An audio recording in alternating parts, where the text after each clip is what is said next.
নরম তুলতুলে দুধপুলি পিঠা। এভাবে দুধপুলি পিঠা তৈরি করলে একদমই ভেঙে যাবে না এবং নরম তুলতুলে হবে।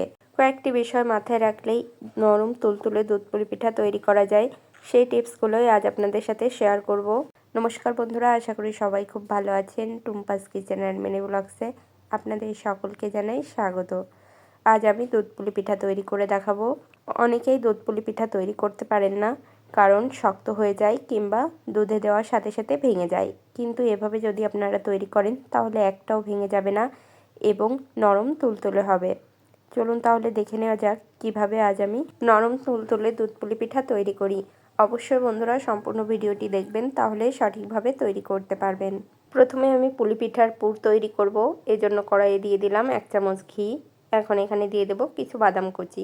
আমি এখানে কাজু, কিশমিশ, কাঠবাদাম এগুলো নিয়ে নিয়েছি, সবগুলো কুচি করে নিয়েছি। এখন হালকা ঘিয়ের সাথে একটু ভেজে নেব। খুব বেশি ভাজার দরকার নেই, শুধু কাঁচা গন্ধটা চলে গেলেই হয়ে যাবে।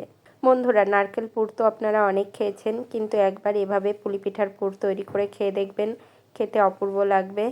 অবশ্যই বাসার সবাই খুব পছন্দ করবে এবং এই পুরটা খুব ভালো হয় এবং পুষ্টিকরও। হালকা ভেজে নিয়েছি। এখন এখানে দিয়ে দিচ্ছি 1/2 কাপের মতো সুজি। আপনারা আপনাদের প্রয়োজন মতো দেবেন। আমি আমার প্রয়োজন মতো এখানে সুজি দিয়ে দিয়েছি। এখন সুজিটাও ঘিয়ের সাথে হালকা ভেজে নেব। খুব বেশি ভাজার দরকার নেই, হালকা ভেজে নিলেই হয়ে যাবে, যেন সব কিছুর কাঁচা গন্ধ চলে যায়। এভাবে ভেজে নিলে পুরটা খেতে খুব ভালো লাগবে। অবশ্যই বন্ধুরা, এই পুরটা তৈরি করার সময় চুলার আঁচ কম রাখতে হবে।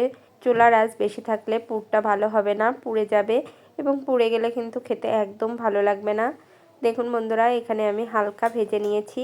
এখন এখানে দিয়ে দিব 3 চামচ নারকেল কোড়া। এখানে নারকেল না দিলেও হবে, কিন্তু আমি এখানে 3 চামচ মতো নারকেল কোড়া দিয়ে দিচ্ছি। এখানে আমি কম পরিমাণে নারকেল কোড়া দিচ্ছি এবং নারকেল দিয়েও হালকা ভেজে নেব। এভাবে যদি আপনারা ভেজে নেন তাহলে পুরটা খুব সুন্দর তৈরি হবে। সব কিছু হালকা ভেজে নিয়েছি। এখন আমি এখানে দিয়ে দেব 1/2 কাপ মতো দুধ। যে পরিমাণ সুজি নেবেন ঠিক সেই পরিমাণ দুধই এখানে ব্যবহার করবেন। চাইলে আপনারা এখানে জলও ব্যবহার করতে পারেন, তবে দুধ দিলে স্বাদটা ভালো হবে। দিয়ে দিলাম স্বাদ মতো লবণ। লবণ দিয়ে আমি হালকা নাড়াচাড়া করে নেব। এই কাজটা কিন্তু চুলার আঁচ কম রেখেই করতে হবে। দেখুন বন্ধুরা, একদম আঠালো হয়ে গিয়েছে, চিন্তার কোনো কারণ নেই। এই সুজিটা একদমই ঝরঝরে হয়ে যাবে, একটু নাড়াচাড়া করতে হবে, তাহলেই হয়ে যাবে। দেখুন বন্ধুরা, অনেকটাই আঠালো হয়ে গিয়েছে। এখন আমি এখানে দিয়ে দেব স্বাদ মতো চিনি। এখানে আপনারা চাইলে মিষ্টিও ব্যবহার করতে পারেন, তবে চিনি ব্যবহার করবেন। মিষ্টি ব্যবহার করলে অনেক বেশি আঠালো হয়ে যাবে। আমি চিনি দিয়ে খুব ভালোভাবে নাড়াচাড়া করে নিচ্ছি এবং চুলার আঁচ কম রেখে আমি এভাবে 5-6 মিনিট নাড়াচাড়া করে নেব। তাহলে সুজিটা একদমই ঝরঝরে হয়ে যাবে। বন্ধুরা, এই কাজটা একটু সময় নিয়ে করবেন, দেখবেন সুজিটা একদমই ঝরঝরে হয়ে যাবে। এই সুজির পুরটা খেতে কিন্তু অপূর্ব হয়।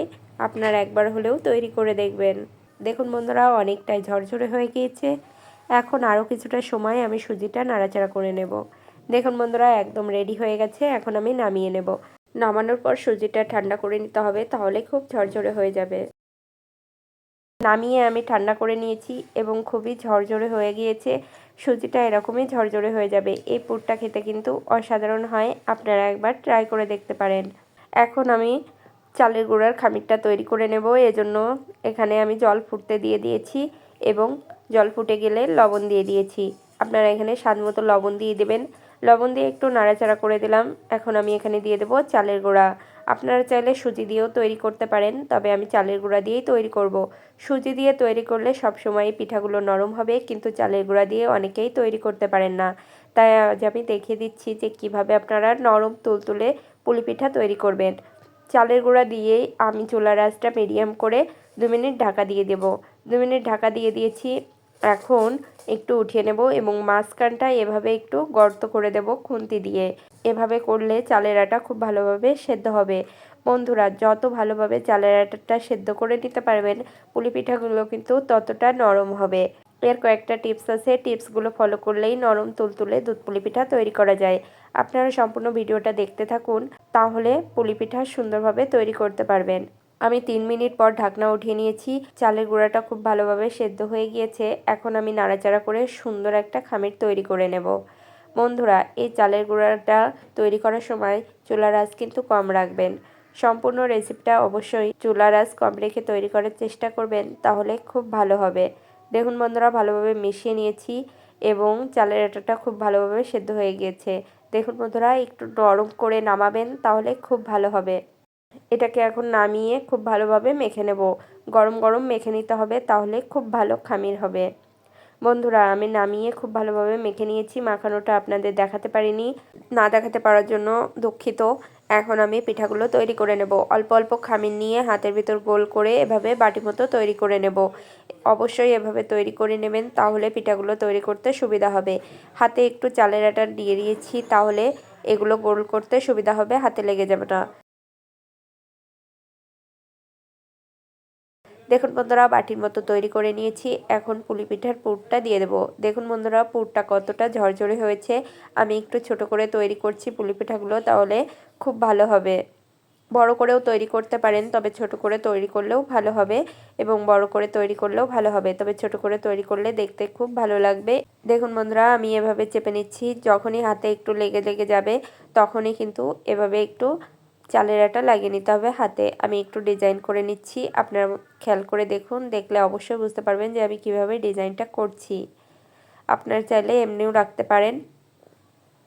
দেখুন বন্ধুরা আমার একটা পুলি পিঠা তৈরি হয়ে গেল। কত সহজে পুলি পিঠাগুলো তৈরি হয়ে যাচ্ছে। খামিরটা যেহেতু আমি একটু নরম করে মেখেছি, তাই হাতে লেগে যেতে পারে, এজন্য চালের আটা ব্যবহার করবেন, তাহলে কোনো সমস্যা হবে না। আমি আরও একটি আপনাদের তৈরি করে দেখাচ্ছি যে কিভাবে আপনারা পুলি পিঠা তৈরি করবেন। দেখুন বন্ধুরা এভাবে আমি পুলি পিঠাগুলো তৈরি করে নেব। খুব সহজ এই পুলি পিঠা তৈরি করা, তবে আমরা সবসময় নারকেল দিয়ে পুর তৈরি করে পুলি পিঠা খাই। আপনারা একবার এভাবে সুজি দিয়ে পুলি পিঠা তৈরি করে খাবেন, দেখবেন ভালো লাগবে। সুজির এই পুরটা কিন্তু অসাধারণ হয়, নরম তুলতুলে হয় এই পিঠাগুলো, আর ভিতরে এই সুজির পুর ভরা থাকে, যার ভিতরে অনেক বাদাম এবং কিশমিশ দেওয়া থাকে, যার কারণে এই পিঠাটা খেতে আরও বেশি সুস্বাদু হয়।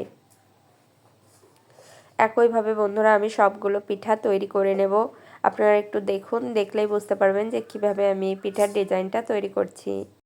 বন্ধুরা আমার এই রেসিপিটি যদি আপনাদের ভালো লাগে, অবশ্যই লাইক কমেন্ট শেয়ার করবেন এবং চ্যানেলটি সাবস্ক্রাইব করে আমার পাশে থাকবেন। দেখুন বন্ধুরা এভাবে আমি সবগুলো পিঠা তৈরি করে নেব। এই পিঠাগুলো বিভিন্ন ডিজাইনের করা যায়, তবে সবথেকে আমার কাছে এই ডিজাইনটা সহজ মনে হয়, এজন্য আমি সব পিঠাগুলো এই ডিজাইনের করে নেব। বন্ধুরা সবগুলো পিঠা আমি তৈরি করে নিয়েছি। এখন এগুলো দুধের ভিতর দিয়ে ফুটিয়ে নেব। আমি এখানে 1 লিটার দুধ নিয়ে নিয়েছি। এখন এর ভিতর দিয়ে দিচ্ছি 2টা এলাচ। আমি দুধটা খুব ভালোভাবে আগে থেকে জাল করে নিয়েছি, আরও কিছুটা সময় জাল করে নেব। অবশ্যই বন্ধুরা এই দুধটা যত বেশি গাঢ় হবে, এই পিঠাগুলো খেতে কিন্তু তত ভালো লাগবে। এজন্য আপনারা চেষ্টা করবেন একটু বেশি পরিমাণ দুধ নেওয়ার এবং দুধটা একটু গাঢ় করে নেওয়ার। এই দুধটা যত গাঢ় হবে পিঠাগুলো খেতে কিন্তু আরও বেশি ভালো লাগবে। এখন আমি একটু ভালোভাবে জাল করে নেব। আমি খুব ভালোভাবে নাড়াচাড়া করে জাল করে নিচ্ছি। বন্ধুরা দুধটা আমি ভালোভাবে জাল করে নিয়েছি। এখন এখানে দিয়ে দেব মিষ্টি। মিষ্টির জন্য আমি এখানে নলেন গুড় ব্যবহার করছি, তাহলে কালারটা খুব সুন্দর আসবে। আপনারা চাইলে এখানে চিনি বা মিষ্টি ব্যবহার করতে পারেন। যেহেতু এখন গুড়ের সিজন, এজন্য আমি এখানে গুড়টাই ব্যবহার করছি। গুড় দিলে খেতে খুব ভালো লাগে এবং গুড় খাওয়া স্বাস্থ্যের জন্য ভালো। চিনি একদমই ভালো না, তারপরেও আমরা চিনি ব্যবহার করি মিষ্টির জন্য। এই গুড়টা খাঁটি গুড় ছিল, এজন্য দুধটা ফেটে যায়নি। দুধ দিয়ে মেশানোর পর আমি এখানে পুলি পিঠাগুলো দিয়ে দিচ্ছি। বন্ধুরা এই পুলি পিঠা দেওয়ার সময় অবশ্যই একটা কথা খেয়াল রাখতে হবে, খুব বেশি জাল করা যাবে না এই পুলি পিঠা দিয়ে। খুব বেশি যদি আপনারা জাল করেন, তাহলে পুলি পিঠাগুলো কিন্তু শক্ত হয়ে যাবে। যতই আপনারা নরম করে খামির তৈরি করেন না কেন, পুলি পিঠা যদি খুব বেশি জাল করেন, তাহলে কিন্তু শক্ত হয়ে যাবে। এজন্য আপনারা 3 থেকে 4 মিনিট ফুটিয়ে নেবেন, তাহলে পুলি পিঠাগুলো নরম তুলতুলে থাকবে, একদমই শক্ত হবে না। দেখুন বন্ধুরা আমি এখানে 2 মিনিট পর নাড়াচাড়া করে দিচ্ছি। আর পুলি পিঠা দেওয়ার সাথে সাথেই কখনো নাড়াচাড়া করবেন না, তাহলে পুলি পিঠাগুলো ভেঙে যাবে। অন্ততপক্ষে 1-2 মিনিট পর আপনারা নাড়াচাড়া করে দেবেন। যখন দেখবেন ফুটে উঠেছে, তখন আপনারা একটু হালকাভাবে নাড়াচাড়া করে দেবেন। খুব বেশি নাড়াচাড়া করলেই পুলি পিঠাগুলো কিন্তু ভেঙে যাবে। দেখুন বন্ধুরা আমি এখানে 4 মিনিট মতো জাল করে নিয়েছি এবং 4 মিনিটে কিন্তু পুলি পিঠাগুলো একদম সেদ্ধ হয়ে গিয়েছে। দেখুন কতটা সুন্দর হয়েছে এবং একটাও ভেঙে যায়নি। এভাবে আমি পুলি পিঠাগুলো তৈরি করে নিলাম। বন্ধুরা, রেসিপিটি কেমন লাগলো অবশ্যই কমেন্ট করে জানাবেন। এই পিঠা ঠান্ডা হয়ে গেলে আরও অনেকটা গাঢ় হয়ে যাবে। এজন্য এই পিঠা যখন আপনারা নামাবেন তখন একটু ঝোল থাকতে নামাবেন। খুব বেশি গাঢ় করলে একদমই আঠালো হয়ে যাবে, তখন এই পিঠা খেতে একদম ভালো লাগবে না। দেখুন বন্ধুরা, আমি খুবই কম সময় জাল করে নিয়েছি। পিঠাগুলো খুব ভালোভাবে সেদ্ধ হয়ে গেছে এবং একটাও ভেঙে যায়নি। এখন আমি নামিয়ে নেব। নামিয়ে নিয়েছি। আমি ভেঙে দেখাতে পারিনি ব্যস্ততার কারণে, কিন্তু পিঠাগুলো সত্যিই খুব নরম তুলতুলে হয়েছিল। সম্পূর্ণ ভিডিও দেখার জন্য অসংখ্য ধন্যবাদ।